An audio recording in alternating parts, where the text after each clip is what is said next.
बिस्मिल्लाहिर्रहमानिर्रहीम। अस्सलाम वालेकुम। ये आपका अपना डिजिटल प्लेटफॉर्म है। मैं तारिक मतीन हूँ। आप जब ये वीडियो देख रहे हैं तो इतवार का दिन है, 24 तारीख दिसंबर की।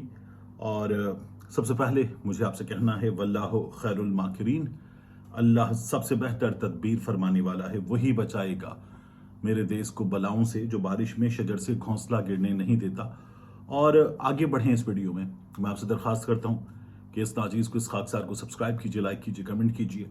साथ ही अलग न्यूज़ के लिए भी दरखास्त। लेकिन सबसे पहले एक तस्वीर आपको दिखानी है। ये जो तस्वीर आप देख रहे हैं, इस तस्वीर में आप देख सकते हैं इन साहब की जो आंख का हाल है, जो इनके चेहरे का हाल है। अभी आगे जाकर मैं बताता हूँ कि माजरा क्या है। आखिर तक देखिएगा इस वीडियो को ज़रा, और मैं आपके सामने रखूंगा कि क्या हुआ है और जिस तरह का ये पूरा प्रोसेस हो रहा है। बार बार इस पर अब एक सदा उठ रही है कि इससे बेहतर है ना करें, इससे बेहतर है ये प्रोसेस ना करें। जो लोग सदा उठा रहे ना कि इससे बेहतर ये प्रोसेस ना करें, वो तो उठा रहे। जिनके लिए उठा रहे खुद उनको भी अब तो कोई हया आ जानी चाहिए, कोई शर्म आ जानी चाहिए। ऐसे ऐसे इस मनसब पे बैठना है इस तरह से। 45 बरस मेरी उम्र हो गई, मैंने इलेक्शंस देख लिए, मुझसे बड़ों ने इलेक्शंस देख लिए। ऐसे इस तरह से नहीं हुआ। अब तो सब मान रहे हैं कि इस तरह से नहीं हुआ। जिस तरह से हो रहा है, जिस तरह से किया जा रहा है, जिस तरह से इंस्टॉल किया जा रहा है, मैंने जाजावान साहब का आपको बताया था। अब आगे बढ़ते हैं, देखिए इस वीडियो की जो मौजूआत हैं उनमें वही मुसलसल कहानियां हैं कि हो क्या रहा है। इन्हीं कहानियों में पीटीआई के लाहौर के प्रेसिडेंट शेख इम्तियाज महमूद, उनकी अहलिया उनके कागजात नामजदगी जमा कराने के लिए गई। उसके बाद उन्होंने एक वीडियो जारी की सोशल मीडिया पर। वो वीडियो शेयर हो रही है ट्विटर पर, पाकिस्तान तहरीक इंसाफ वाले भी शेयर कर रहे हैं, दीगर लोग भी शेयर कर रहे हैं। और उसमें वो उनके साथ क्या पेश आया वो बता रही हैं। वो कहती हैं कि मैं इम्तियाज महमूद की बीवी हूं, और ये शेख इम्तियाज साहब ने खुद अपने ट्विटर अकाउंट से शेयर भी की है। और शेयर करते हुए वो क्या बता रहे हैं अभी मैं आपके सामने रख देता हूं। लेकिन वो कहती हैं कि मैं शेख इम्तियाज महमूद की बीवी हूं, जिनके पेपर मैं हल्का 156 के जमा कराने गई थी। वहां पे आरओ ऑफिस में एसएचओ सिविल कपड़ों में उसने मुझे खींच के बदतमीजी से, फिर वो रो पड़ी फूट फूट के। फिर कहती है इतनी बदतमीजी की, मुझे बाहर निकाला, लावारिसों की तरह मेरी इज्जत पे हाथ डालने की कोशिश की। अभी कोई इंतहाई दर्जे की बेहूदगी हो रही, जो मुनी सलाही ने शेयर किया, जो उस्मान डार की वालदा ने बताया, जो ये बता रही हैं। वहां पे कोई मेरी फरियाद सुनने वाला नहीं था। आरओ ने वहां पे मुझे पकड़वाया सरेआम। अब ये खुद इन्हीं लोगों के खिलाफ गए थे, तो काजी भाई साहब इन्हीं लोगों के खिलाफ गए थे कि यही लोग इलेक्शन करवाएंगे। पुलिस वाले बैठे हुए थे और वहां पे कोई सुनने वाला नहीं था। यहां इंसाफ पाकिस्तान में किसको मिलेगा? हम लोग अपना इंसाफ लेने के लिए, और वहां पे जो मेरे साथ ज्यादती हुई, अब ये बार बार रो रही थी इस गुफ्तगू में। मेरे खाविद के पेपर्स छीन लिए गए, आईडी कार्ड छीन लिया, पैसे छीन लिए, मेरे फोन छीन लिए गए, और किस तरह इन लोगों ने मुझे रात तक थाने में बिठा के जलील किया। एक औरत को अगवा कर लिया, मतलब वो अपने खाविंद के पेपर जमा कराने गई है, कोई कानून उसे नहीं रोकता, लेकिन पुलिस वाले वहां पे बदतमीजी भी करें। वो खातून कह रही मेरी इज्जत पे हाथ डालने की कोशिश की, और उसको उठा के थाने ले जाएं आप। फिर वो कहती है अल्लाह का करम हुआ कि मैं अभी आपसे बात कर रही हूं। फिर उसके बाद उन्होंने मुखातिब किसको किया? चीफ जस्टिस साहब से मेरी गुजारिश है कि मेरी अपील को सुना जाए। 2 से 3 बार वो ये कहती हैं मेरी अपील को सुना जाए, और उसके बाद वो फूट फूट कर रोती हैं। और लोग काजी फैसल साहब से पूछ रहे हैं कि आप जब इस मनसब पे आए तो आपके साथ आपकी अहलिया खड़ी हुई थी। लोगों को लग रहा था कि इस मुल्क में जो औरतें हैं उन्हें बराबरी के हुकूक मिलेंगे, आप ये मैसेज दे रहे हैं। इस मुल्क की तरक्की के लिए औरतों का शाना बशाना चलना जरूरी, आप ये मैसेज दे रहे हैं। आपकी अहलिया ने आपकी जो इस मनसब तक पहुंचने की जिद्दोजहद है उसमें आपका बड़ा साथ दिया, आप उनका शुक्रिया अदा कर रहे हैं। औरत एक आदमी की कामयाबी में हिस्सेदार होती है, आप ये मैसेज दे रहे हैं। ये जो मैसेज है, ये मैसेज भी अब तक पहुंच रहा है, आपके कानों तक उतर रहा है, तुर्की तक पहुंच रहा है, आपकी सुप्रीम कोर्ट तक पहुंच रहा है, इन हुकाम तक पहुंच रहा है। एक आर्टिकल है अज खुद नोटिस का, ये आपको उसके बारे में सोचने पे मजबूर कर रहा है। ये खातून मजबूर कर रही हैं, उस्मान डार की वालदा मजबूर कर रही हैं। मुनी सलाही की वालदा के साथ जो हुआ, जो बाकायदा एक बंदा वो एसएचओ थाना बोलानी बताया जा रहा है, वो आपको मजबूर कर रहा है। कोई चीज मजबूर कर रही है। आपकी अहलिया जब तलाशी भी दे देती है, और अच्छी बात है, तो उसकी भी खबर आती है, प्रेस रिलीज में हमें पता चलता है कि उन्होंने तलाशी दी। हालांकि जो तलाशी दे दी वो कानून पे अमल है, यानी वो कोई गैर मामूली काम नहीं है। जो रूटीन है, आपने उस रूटीन पे अमल किया, थैंक यू वेरी मच। मतलब ये भी बड़ी बात है कि हमारे यहाँ बड़े लोग रूटीन पे अमल कर लें, ये भी खबर है, ये भी हेडलाइन है। लेकिन ये जो खातून के साथ हुआ ये रूटीन नहीं है और ये हेडलाइन भी नहीं है, इसकी मीडिया कवरेज भी नहीं हो रही। ये जो मोनिस की वालदा के साथ हो रहा है उसकी मीडिया कवरेज नहीं हो रही, जो उस्मान डार की वालदा के साथ हो रहा है उसकी मीडिया कवरेज नहीं हो रही। टेलीविजन पे जब प्रोग्राम चलते हैं तो उनमें for the sake of discussion कुछ देर के लिए आता है, लेकिन इसकी खबर नहीं चलती। खबरनामे में गला घोटा जा रहा है, आपको ये भी पता चल रहा है। तो लोग अब आपसे ये सवालात कर रहे हैं, उम्मीद है शायद आप जवाब दे दें, लेकिन ये उम्मीद ही तो है, उम्मीद के सिवा अब बचा क्या है। दूसरा, आप देखिए कि ये जो तस्वीर मैं आपको दिखा रहा था, ये तस्वीर हमें क्या बता रही है। ये तो बहुत ही खौफनाक तस्वीर है। अच्छा, वैसे मैं आगे जाने से पहले, चूंकि हो सकता है कि आप नोटिस ले लें, तो मैं आपको बताऊं कि इसके बारे में जो खुद उनके शौहर ने बताया, तो वो N156 और थाना जो है उसके बारे में भी इत्तला दे रहे हैं, तो आप तक पहुंच जाएगी सर, देख लीजिएगा। लेकिन ये जो तस्वीर है, ये आप देख रहे हैं इस शख्स की आंख, यहां से ये जो स्किन है, ये जो आंख के नीचे बाकायदा कवर होती है, ये फट गई है। ये स्किन, एक बंदे की ये स्किन फट गई है। इससे ज्यादा बुरा क्या होगा। मतलब ये भी अपने पेपर्स के लिए गया। उमर अयूब साहब बताते हैं ट्विटर पे आके, और उन्होंने कहा कि Bilal Virk ex MNA PTI कौमी असम्बली का रुकन रह चुका है ये शख्स, was brutally tortured by Punjab police when he went to file his nomination papers. ये अपने नॉमिनेशन पेपर जमा कराने गया था, पुलिस ने मारा इसको, इसके भाई को अगवा कर लिया गया। और वो कह रहे हैं कि अब इसका केस पंजाब पुलिस रजिस्टर भी नहीं कर रही है और इसको खुले आम सरेआम बता दिया गया है कि हम अनटचेबल्स हैं, हमारा कुछ नहीं हो सकता। उमर अयूब साहब ये बता रहे हैं।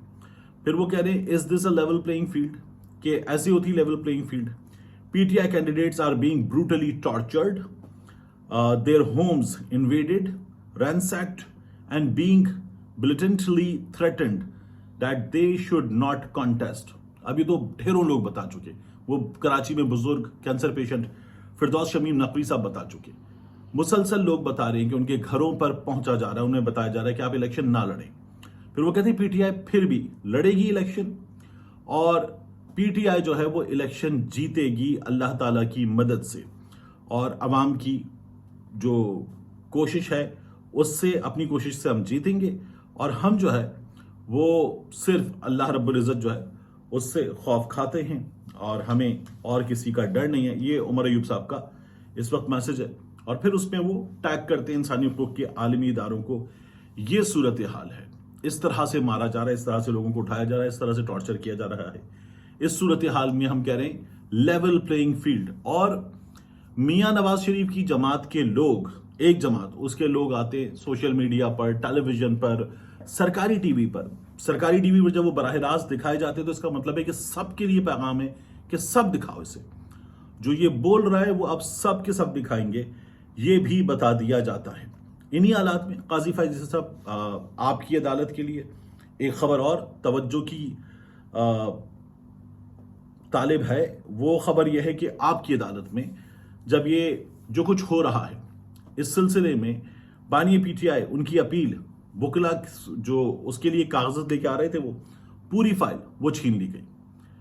PTI के बानी की अपील, ये वकला के क्लर्क है पंजोदा साहब के, उनसे छीनी गई।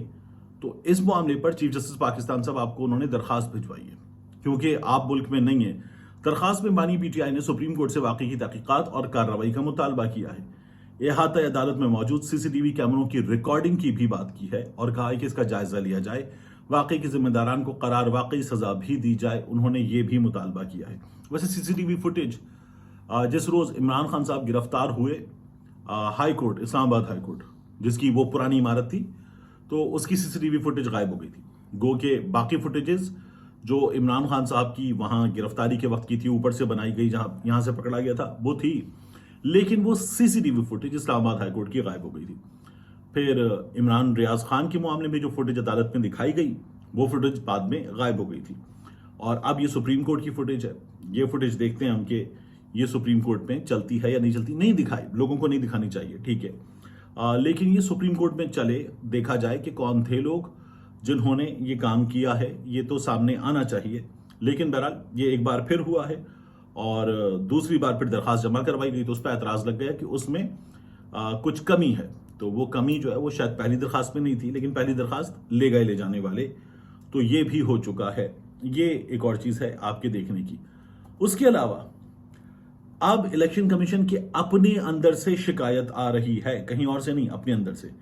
हुआ क्या, कागजात नामजदगी जमा करवाने में इदारों की मुदाखलत पर डिस्ट्रिक्ट इलेक्शन कमिश्नर ने खत लिखा है और उन्होंने ये कहा है कि मुदाखलत की जा रही है, रुकावटें डाली जा रही हैं और लाहौर के जो डिस्ट्रिक्ट इलेक्शन कमिश्नर हैं उन्होंने सूबाई इलेक्शन कमिश्नर को खत लिख दिया है और कहा है कि पुलिस की जानिब से कागजात नामजदगी जमा कराने में रुकावटें डाली जा रही हैं। अब्दुल वदूद साहब, ये डिस्ट्रिक्ट लाहौर के इलेक्शन कमिश्नर हैं, वो अपने खत में लिखते हैं कि रिटर्निंग अफसरान की जानिब से हमें कई शिकायत मौसूल हुई हैं कि पुलिस और कानून नाफिज करने वाले इदारे काम में रुकावट डाल रहे हैं। उन्होंने खत में लिखा है कि पुलिस और दीगर इंतजामिया को टेलीफोनिक और तहरीरी शिकायत दी मगर कोई अमल दरामद नहीं हुआ। अब इस मामले को आईजी पंजाब और चीफ सेक्रेटरी पंजाब के सामने उठाया जाए। इसके अलावा मैंने आपको बताया था, अब मैं आपको मजीद बताऊं, मुझसे खुद बाकायदा तौर पर बात हुई पाकिस्तान तहरीक इंसाफ के कुछ उम्मीदवारों की और वो इस वक्त अपने हालात बता रहे हैं बेचारे। तो उन्होंने ये कहा कि हमने अपने अगर पेपर्स जमा करा दिए हैं, अब ये कौन उम्मीदवार हैं ये नहीं बताते क्योंकि और मुसीबत आ जाएगी उन बेचारों के लिए। जैसे हमाद अजहर ने सोशल मीडिया पे आके बताया था ना कि मेरे नॉमिनेशन पेपर्स मेरे घर पे नहीं है, मेरे बूढ़े वालिदैन को अब तंग मत करना। तो ये वाला मामला है। उन्होंने ये कहा कि जब हम ये पेपर जमा कराने में कामयाब हो भी जाए तो वहां से तजवीज़ कुनिंदा, तायद कुनिंदा का जो पता है, उनकी तफसीलात हैं, वो भी निकाल ली जाती हैं, बाकी चीज़ें निकाली जाती हैं और उसके बाद फिर उनके घरों पर पहुंचा जाता है। अब अगर अगले मराहिल में जब तस्दीक के मराहिल आएंगे तो ये जो तजवीज़ कुनिंदा है, तायद कुनिंदा है, इसका वहां फिजिकली मौजूद होना ज़रूरी है। ये अगवाई हो जाएंगे, गायब हो जाएंगे, जिस तरह बंदे गायब हो रहे, तो फिर वो बंदा गया इलेक्शन से, तो फिर काहे का मुकाबला।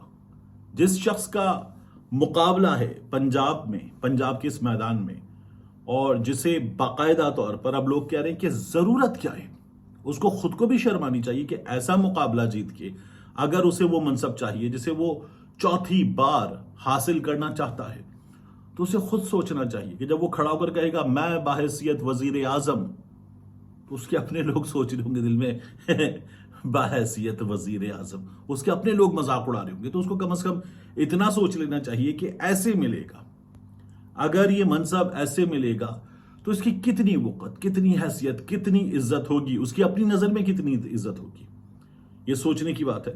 और उनको खुद को भी चाहिए कि सोच लें। इससे बेहतर ये है पूरे मुल्क में लोगों को उठाया जाए, मारा पीटा जाए, आंख फाड़ दी जाए, खवातीन की इज्जत पे हाथ डाला जाए, माओ बहनों बेटियों से पेपर्स छीन रहे हो हमारे पुलिस वाले, खुद सबकी इज्जत तार तार हो रही हो। यानी जिनकी इज्जत पे हाथ डाला जा रहा है, जिनसे छीना जा रहा है, उनकी इज्जत नहीं जा रही, जो ये काम कर रहे हैं उनकी इज्जत जा रही है।